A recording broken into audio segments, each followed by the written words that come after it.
আমরা দিতে পারবো। আচ্ছা, এটা প্রাইসটি বলে দিন ভাই। এখন এই প্রাইস পড়বে আপনার 12,000 টাকা করে।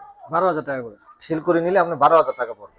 আচ্ছা, এখন আপনি দেখেন কাঠের রাজা, আমরা বলি যে কাঠের রাজা মানে ফলের রাজা, যেমন আমরা কাঁঠাল বলে থাকি, কাঠের রাজাও আপনার এক প্রকার কাঁঠাল।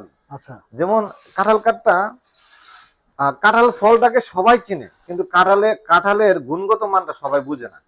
আমি আমার জায়গা থেকে বলি, কাঁঠাল কাঠ বেস্ট কাঠ। কাঁঠাল কাঠ দেখতেও সুন্দর, টেকসইও সুন্দর। যদি কাঁঠাল কাঠে পল থাকে তাহলে গুণে ধরে। আর নতুন কাঠগুলোতে আপনার পল থাকে, আর পুরাতন কাঠগুলোতে পল থাকে না, এটা 100% শিওর। এই যে আমরা দেখেন এইগুলি আমার কাঁঠাল কাঠের, আপনি কালার গুলা দেখেন কত সুন্দর।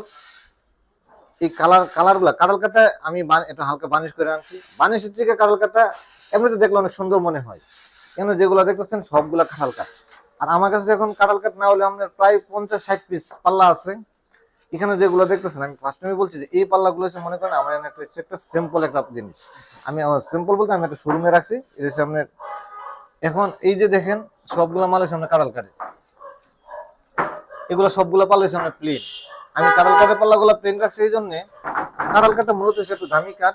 কেউ যদি বলে যে না প্লেন কাঠটাই আমি নেবো, প্লেনে দিতে পারেন। আর যদি বলেন যে এটার উপর আমার ডিজাইন দেন, আমার ক্যাটালগ আছে, আমার গুগলে সার্চ দেন, ডিজাইন আসবে, আমি ডিজাইন আপনি করে দিতে পারবো। 3 ফিট 3.5 ফিট কত পড়বে এই মডেল? আপনি এই কাঁঠালের এই জেনুইন পাল্লাগুলো নিলে আপনি 9,000 টাকা পড়বে 3 ফিট পাল্লা। আচ্ছা, আর 3.5 এটা ফিট ডিজাইন ছাড়া প্লেন।